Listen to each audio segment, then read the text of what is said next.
salaamaaleykum gars yi avocat Sonko la maa ngi leen nuyu di leen siyaar yéen ñaanal jàmm di ko ñaanal sama bopp tey dama ñëw sama message bi ma di ko adressé directement au président de la République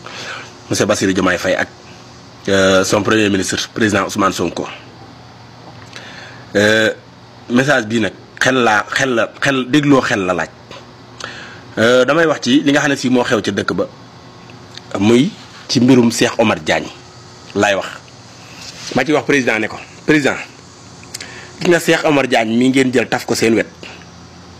Cheikh Omar Diagne mii ngeen jël taf ko seen wet xamul lu ngeen ko jox poste boobu ngeen ko jox du pour Cheikh Omar Diagne benn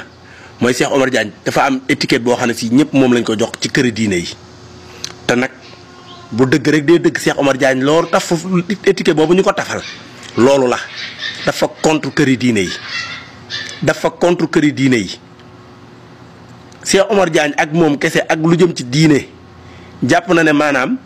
këri diine yi ci caaxaan lañ ne te nekkuñu ci caaxaan dem na bay corriger mbindu mag ñu baax ñi di corriger seen ay wax ak di nangam ban maqaama la am wala ban xam-xam la am ba war a toog di leen corriger. gis nga Touba amuñu lu dul Serigne Touba képp koo xam ne da ngay toog di corriger ay waxam wala ngay toog di am leen looy teg ci ay waxam waa Touba duñ la ànd ak yow ku bokk Pastef ak ñëpp ci yem ñun amuñu lu Serigne Touba pour muy leer Serigne Touba lañ am. képp koo xam ne yaa ngi toog di ko diingat wala ngay am loo koy wax ak koo mën a doon bëgguñu gis nga Cheikh Omar Diagne ñi ngeen taf seen wet nag yàqal leen moo ëpp lim leen di gañeel ndax Cheikh Omar Diagne amul nit. Cheikh Omar Diagne mook Abdou Karim Gueye kiif amuñu nit lenn nag lañ mën a def mooy yàqal leen dañ leen di yàqal pour mu leer yàqal leen lañ gën a jege ci defaral leen duñ leen defaral dara Cheikh Omar Diagne du la defaral dara. gis nga poste bi ñu ko jox du poste ku bëri wax te Cheikh Omar Diagne daa bëri wax yow yaa ngi def saw njombe ci lettre boo xam ne si xamoo ku la ko bind amuloo sax ba xam certitude ndax ci sëriñ bi la jógee am déet nga dem tontu ko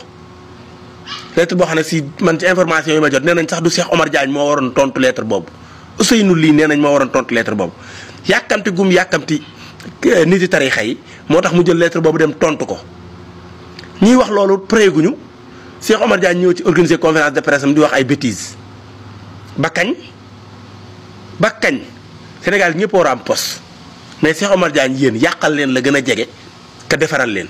te bis bu ngeen xoolee nag ba mu yàqal leen la ngeen am Touba la ngeen fa am cër bañ leen fa jox gëdd bañ leen fa jox bis bu ngeen fexee ba Cheikh Omar Diagne yàqal leen ko kooku seen affaire la kooku li ci ëpp yéen a koy yëg Cheikh Omar Diagne à tout moment mën naa génnaat di leen sànni xeer.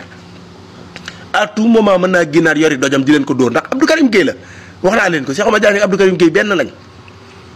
yéen nag yéenay xool ba xam da ngeen di jël Cheikh Omar Diagne wala da ngeen koy bàyyi mu leen di yàqal loolu kese laaj doon wax. képp koo xamante ni nag sama message bii nii déggee nga ko beneen façon bu bokkut ak bi ma ko waxee sa affaire la man li may wax nii mooy li nga xam ne moom laa gëm mu jeex Cheikh Omar Diagne dañuy yàqal defaraluñu dèjà bokkul ci suñu parti coalition bi ci la bokk. te Cheikh Omar Diagne daa amul mbooloo moo xam ne war naa mën a tax ñu di ko téye mënuy yàqal ku bokk suñu parti sax mën nañ koo maslaa mais bokkul sax suñu parti Cheikh Omar Diagne bokkul sax suñu parti ba war ñoo yàqal mënut a ne buñ ko nangu.